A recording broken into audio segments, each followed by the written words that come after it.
I belong to the golden group. Golden group, I say, who are more than 60 years. People like me are more than 70 years. तो आज सेहत का राज बताऊंगी।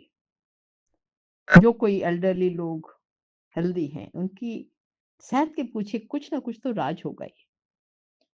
मैं एक कहानी के माध्यम से इसको बताना चाहती हूँ। बहुत समय पहले की बात थी कि किसी गांव में रामू नाम का एक वृद्ध व्यक्ति था। उसकी उम्र कोई 80 साल की रही होगी, पर वो दिखने में 40 साल का लगता था। लोग बार बार उसे उसकी हेल्थ का रहस्य जानना चाहते, पर वो कुछ भी नहीं बोलता था। उसने कहा कुछ है ही नहीं।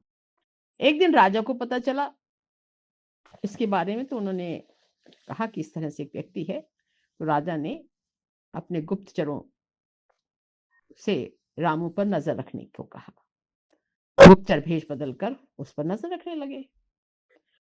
तो अगले दिन सुबह सुबह शंकर जागा और कहीं जाने लगा।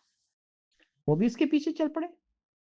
शंकर तेजी से चलता जा रहा था। मीलों चलने के बाद एक पहाड़ी पर चढ़ा और अचानक ही गुप्तचरों की नजर से वो गायब हो गया। तो गुप्तचर तो वहीं रुक गए। और थोड़ी देर में रामू लौटा। उसकी मुट्ठी में कुछ छोटे छोटे फल पकड़े हुए थे। वो खाता जा रहा था। गुप्तचरों ने अंदाजा लगाया कि ये कोई रहस्यमयी फल होंगे जिसको खाकर वो इतना स्वस्थ रहता है। अगले दिन दरबार में उन्होंने राजा को सारी किस्सा सुनाया। राजा ने कहा कि जाओ देखो उस पहाड़ी पर क्या विशेष फल है।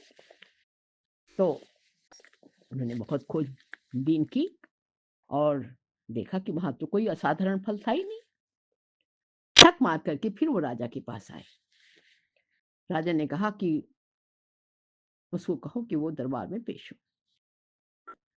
तो राजा ने उससे पूछा कि हम लोग बहुत प्रसन्न हैं कि आप 80 साल के होके 40 साल के दिखते हैं, पर आपका सेहत का क्या रहस्य है। तो उसने कहा कि कुछ रहस्य तो नहीं है। राजा ने कहा, मेरे गुप्तचरों ने कहा तुम कोई रहस्यमयी फल खाते। उसने कहा ऐसी तो कोई बात नहीं, चलिए आप मेरे साथ चलिए।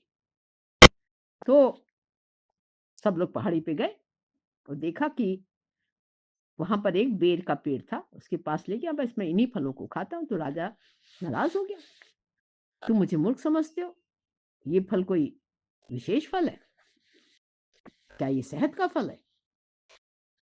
तो रामू ने बहुत विनम्रता से जवाब दिया, महाराज हर रोज हजारों लोग जो फल खाते हैं वो बेर का फल तो खाते हैं, पर मैं जो फल खाता हूं वो मेहनत का फल खाता हूं।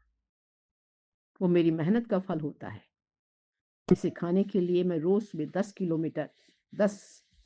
किलोमीटर पैदल चलता हूं और इससे मेरे शरीर की वर्जिश होती है। सुबह की स्वस्थ हवा में मेरी मेरे लिए जड़ी बूटियों का काम करती है। बस यही मेरी सेहत का राज है। राजा शंकर की बात से समझ चुके थे और फिर उन्होंने उनको स्वर्ण मुद्राएं दी और सम्मानित किया। इससे शिक्षा क्या मिली। आज की तारीख में टेक्नोलॉजी का जमाना है। हमारी जिंदगी बिल्कुल आसान बना दे रहे हैं, बट छोटे छोटे कामों के लिए घर से निकलना ही पड़ता है। पर आज हम इंटरनेट के माध्यम से घर में बैठकर सारा काम कर लेते हैं। बाजार भी नहीं जाना पड़ता। सब्जी और घर का सामान का फीस आपके दरवाजे पे आ जाता है। तो इसका असर हमारी सेहत पर साफ दिखाई दे रहा है।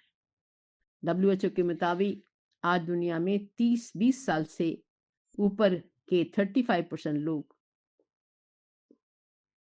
ओबीस हैं और उसमें 10% ऐसे लोग हैं जो मॉर्बिडली ओबीस हैं। तो ऐसे में ज़रूरी हो जाता है कि हम अपनी सेहत का ध्यान रखें, रोज़मर्रा के जीवन में शारीरिक श्रम को महत्व दें और इस बात को खुद भी अपनाएँ और अपनी सेहत से प्रसन्न रहें और जो प्राप्त है वो पर्याप्त है ये भी जानें और दूसरों को भी मोटिवेट करें।